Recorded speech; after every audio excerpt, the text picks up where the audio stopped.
A major decision by the National Company Law Tribunal has brought the spotlight back on the massive losses creditors can face during insolvency proceedings. The NCLT has approved a repayment plan for Subhash Chandra, under which he will pay just 6.5 crore rupees against admitted creditor claims of around 22,657 crore rupees.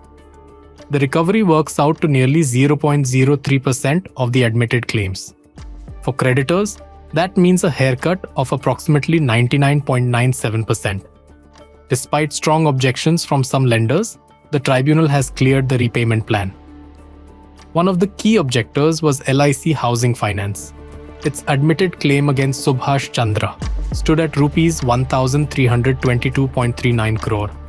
But under the approved repayment plan, LIC Housing Finance is set to receive only 38.09 lakh rupees. LIC Housing Finance argued that such a small payout could not justify the approval of the repayment plan. But despite the objections, the tribunal chose to approve it. A major factor for approval was the support the plan received from creditors. The creditors opposing the plan together held less than 20% of the voting share.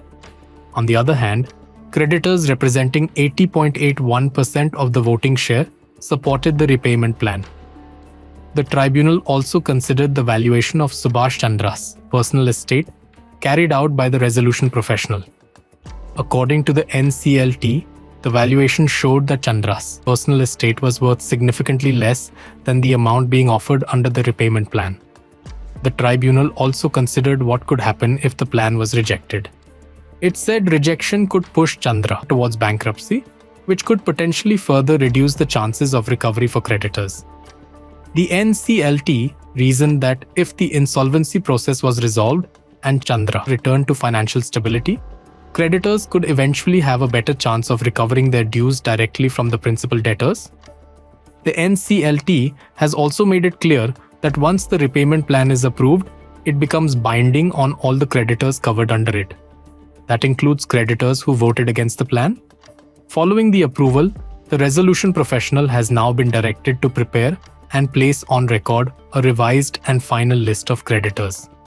For now, the key takeaway from this decision is the extraordinary gap between the total claims and the amount approved for repayment. Some creditors strongly opposed the plan, arguing that the payout was too small and uncertain, but the support of creditors representing 80.81% of the voting share, along with the tribunal's assessment of the available alternatives, ultimately proved decisive, and with the NCLT approving the plan, the repayment arrangement will now move towards implementation.